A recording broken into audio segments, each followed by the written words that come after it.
Genetics किस शाखा का अध्ययन है? ए कोशिका विभाजन, बी जीवन के विकास, सी वंशानुगत लक्षणों का संचरण, डी जीवों के वर्गीकरण।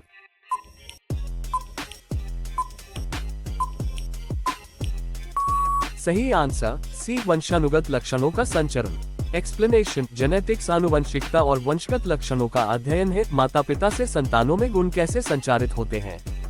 डेंड्रोलॉजी किसका अध्ययन है? ए पुष्पों का, बी ग्रास घास का, सी वृक्षों का, डी एस्ट्रोबायोलॉजी।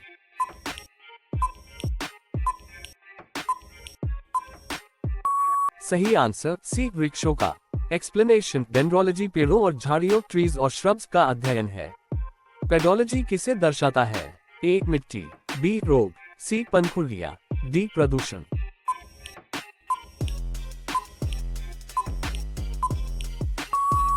सही आंसर ए मिट्टी।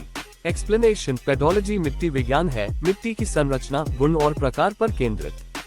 फेनोलॉजी पौधों में कौन सा अध्ययन है? ए फूलों का, बी मौसमी पुष्पन, सी वृक्षों का, डी परागाणुओं का।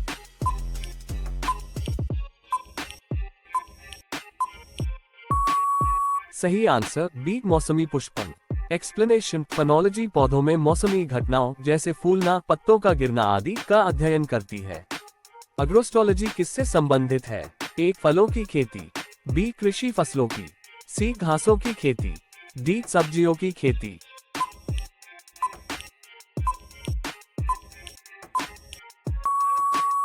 सही आंसर सी घासों की खेती।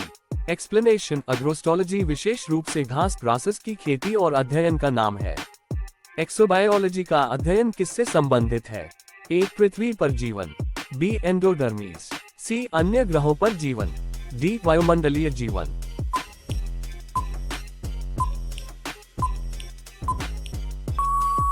सही आंसर सी अन्य ग्रहों पर जीवन। एक्सप्लेनेशन, एक्सोबायोलॉजी अंतरिक्ष विज्ञान है जिसमें अन्य ग्रहों पर संभावित जीवन का अध्ययन होता है। वायरोलॉजी किसका अध्ययन करती है? ए वायरस, बी वायरॉइड्स, सी प्रायॉन्स, डी वायरसॉइड्स।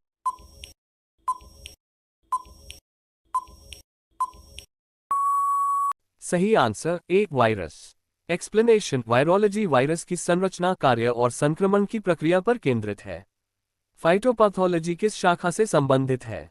ए पौधों की क्रिया विज्ञान, बी पौधों के रोग, सी पौधों के कोशिका विज्ञान, डी पौधों के वर्गीकरण।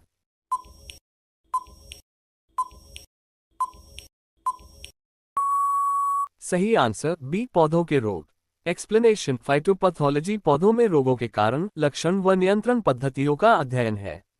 माइक्रोबायोलॉजी में क्या अध्ययन होता है? ए सूक्ष्म पौधे, बी माइकोप्लाज्मा, सी सूक्ष्म जीव, डी माइट्स।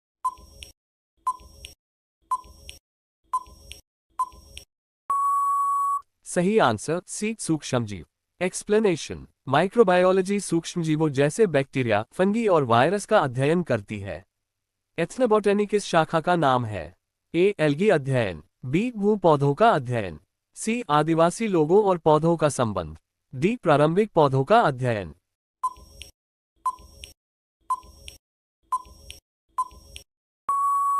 सही आंसर सी आदिवासी लोगों और पौधों का संबंध। एक्सप्लेनेशन, एथनोबोटनी आदिवासी या पारंपरिक समुदायों में पौधों के उपयोग और संबंध का अध्ययन करती है। आइटियोलॉजी किसका अध्ययन है? ए जलचरों का, बी मछलियों का, सी उभयचरों का, डी सरीसृपों का।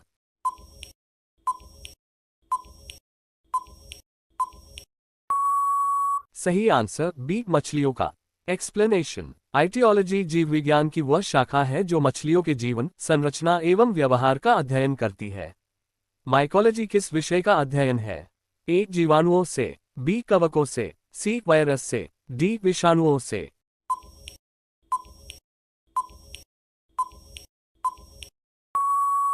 सही आंसर बी कवकों से। एक्सप्लेनेशन, माइकोलॉजी में कवक, मशरूम आदि का अध्ययन किया जाता है जिसमें उनकी संरचना, विकास और उपयोगिता शामिल है। एम्ब्रियोलॉजी का संबंध किससे है? ए कोशिका विभाजन से, बी भ्रूण के विकास से, सी अंगों की संरचना से, डी डीएनए संरचना से।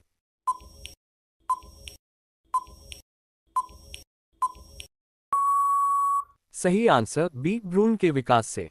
एक्सप्लेनेशन। एम्ब्रियोलॉजी वह शाखा है जो जीवों में भ्रूण एम्ब्रियो के विकास, विभेदन और संरचनात्मक परिवर्तन का अध्ययन करती है। ऑर्निथोलॉजी किसका अध्ययन करती है? ए. कीटों का, बी. स्तनधारियों का, सी. पक्षियों का, डी. मछलियों का।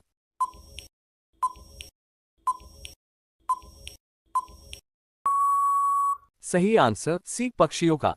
एक्सप्लेनेशन। ऑर्निथोलॉजी उन सभी पक्षी प्रजातियों की संरचना, व्यवहार, प्रव्रजन और आवास के अध्ययन पर केंद्रित होती है। हेल्मेंथोलॉजी में किसका अध्ययन किया जाता है? ए. Bacteria, B. परजीवी कीड़े पैरासाइटिक वर्म्स, सी. कवक, डी. वनस्पति।